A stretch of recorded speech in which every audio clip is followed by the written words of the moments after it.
ನಿಮ್ಮ ಹಳೆಯ ಚಿನ್ನದ ಒಡವೆನ ಅಧಿಕ ಬೆಲೆಗೆ ಮಾರಬೇಕೆ? ಆಟಿಕಾಗೆ ಕಾಲ್ ಮಾಡಿ 8880 ಅಟ್ಟಿಕಾ ಗೋಲ್ಡ್ ಕಂಪನಿ. ಬಿಜೆಪಿಯ ಹಿರಿಯ ಶಾಸಕರಾದಂತಹ ಅರವಿಂದ್ ಬೆಲ್ಲದ್ ಅವರು ನಮ್ಮ ಜೊತೆ ಇದ್ದಾರೆ. ಸರ್, ಬಿಜೆಪಿ ಅವರೇನು 2 ಸ್ಥಾನ ಗೆಲ್ಲೋದಕ್ಕೇನು ಸಮಸ್ಯೆ ಆಗಲ್ಲ, ಆದರೆ NDA ಮೈತ್ರಿ ಅಭ್ಯರ್ಥಿಯನ್ನು ಕಣಕ್ಕಿಳಿಸ್ತಾರೆ. ಏನು ರಣತಂತ್ರ ಸರ್? ಏನಿಲ್ಲ, NDA ನಮ್ಮ ಪಾರ್ಟ್ನರ್, ಹಾಗಾಗಿ ಅವ್ರಿಗೆ ಸಹಕಾರ ನೀಡುವಂಥದ್ದು ನಮ್ಮ ಧರ್ಮ. ನಮ್ಮಲ್ಲಿರುವಂಥ ಸೆಕೆಂಡ್ ಪ್ರಿಫರೆನ್ಸ್ ಓಟಲ್ಲಿ ಅಥವಾ ಒಂದೆರಡು ಎಕ್ಸ್ಟ್ರಾ ಓಟನ್ನು ನಾವು JDSಗೆ ಕೊಡ್ತಾ ಇದ್ದೇವೆ. ಸರ್, BJP ಮತ್ತು JDS ಅವರು ಕಾಂಗ್ರೆಸ್ ಶಾಸಕರನ್ನು ಸಂಪರ್ಕ ಮಾಡಿದ್ದಾರೆ ಅನ್ನುವಂಥ ಒಂದು ಮಾತನ್ನು ಮುಖ್ಯಮಂತ್ರಿ DK ಶಿವಕುಮಾರ್ ಅವರು ಕಾಂಗ್ರೆಸ್ ನಾಯಕರುಗಳು ಹೇಳಿದ್ದಾರೆ. ನೋಡ್ರಿ, ಅವರು ತಮ್ಮ MLAಗಳನ್ನ ರಿಸಾರ್ಟ್ದಲ್ಲಿ ಎತ್ಕೊಂಡು ಕುಂತಿದ್ದಾರೆ.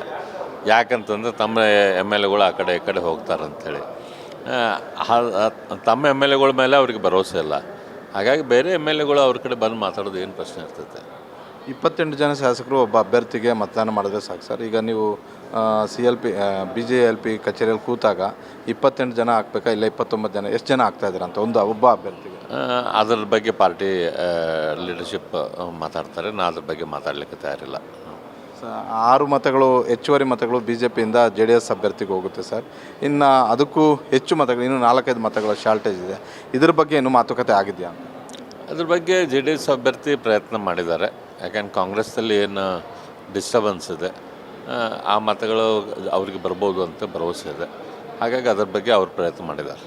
ಸರ್, BJPಯಿಂದ ಉಚ್ಚಾಟನೆಗೊಂಡಿರುವಂತಹ ಯತ್ನಾಳ್ ಅವರು BJP ಅಭ್ಯರ್ಥಿಗೆ ಮತದಾನ ಮಾಡಬೇಕು ಅಂತ ತಾವೇನಾದರೂ ಮಾತುಕತೆ ಆಡಿದ್ದೀರಾ? ತಮ್ಮ ಅಭ್ಯರ್ಥಿಗಳು ಏನಾದರೂ ಮಾತುಕತೆ ಆಡಿದರೆ ಇಲ್ಲ NDA ಅಭ್ಯರ್ಥಿಗೆ ಏನಾದರೂ ಮತದಾನ ಮಾಡ್ತಾರೆ ಅನ್ನುವಂಥ ಒಂದು ಭರವಸೆ ನಿಮಗಿದೆಯಾ ಅಂತ? ಇಲ್ಲ, ಅವರು 100% BJP ಅಭ್ಯರ್ಥಿಗೆ ಮತ ಹಾಕ್ತಾರೆ. ಯಾಕಂದ್ರೆ ಅವರ ರಕ್ತದಲ್ಲಿ ಹಿಂದುತ್ವ ಇದೆ, ಅವ್ರ ರಕ್ತದಲ್ಲಿ BJP ಇದೆ. ಹಾಗಾಗಿ ಅವರು ಆರಿಸಿ ಬಂದಿದ್ದು ಕೂಡ BJPಯಿಂದನೇ. ಹಾಗಾಗಿ ಅವರು ಸಹಜವಾಗಿ ಭಾರತೀಯ ಜನತಾ ಪಕ್ಷದ ಅಭ್ಯರ್ಥಿಗೆ ವೋಟ್ ಮಾಡ್ತಾ ಇದ್ದಾರೆ. ನಮಗೆಲ್ಲರಿಗೂ ಭಾಳ ಸಂತೋಷ ಐತಿ. ಅವರು ಆ ಡಿಸಿಷನ್ ತೆಗೆದುಕೊಂಡಿದ್ದಾರೆ ಮತ್ತು ನಮ್ಮ ರಾಷ್ಟ್ರೀಯ ಅಧ್ಯಕ್ಷರಿಗೆ ಕೂಡ ಅವ್ರು ಪತ್ರ ಬರೆದಿದ್ದನ್ನು ನಾನು ಸ್ವಾಗತ ಮಾಡ್ತೇನೆ.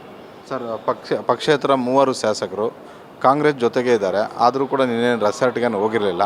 ಅವ್ರನ್ನೇನಾದರೂ NDA ಅಭ್ಯರ್ಥಿಯ ಪರವಾಗಿ ಏನಾದರೂ ಯಾರಾದರೂ ಮಾತುಕತೆ ಆಡಿದಾರ ಅಂತ? ನನಗೆ ಅದ್ರ ಬಗ್ಗೆ ಐಡಿಯಾ ಇಲ್ಲ. ಇದಿಷ್ಟು ಹಿರಿಯ ಶಾಸಕರಂತಹ ಅರವಿಂದ್ ಬೆಲ್ಲದ್ ಅವರ ಒಂದು ಮಾತು. ಯತ್ನಾಳ್ ಅವರು ಕಟ್ಟ ಹಿಂದುತ್ವವಾದಿ, ಹೀಗಾಗಿ BJPಯ ಅಭ್ಯರ್ಥಿಗೆ ಅವರು ಮತ ಹಾಕ್ತಾರೆ ಅನ್ನುವಂಥ ಒಂದು ಮಾತುಗಳನ್ನು ಹೇಳ್ತಾ ಇದ್ದಾರೆ. ಕ್ಯಾಮ್ರಾಮನ್ ಯುವರಾಜ್ ಜೊತೆ ಮಾರುತಿ ಪಾವಡ, ಗ್ಯಾರಂಟಿ ನ್ಯೂಸ್, ಬೆಂಗಳೂರು.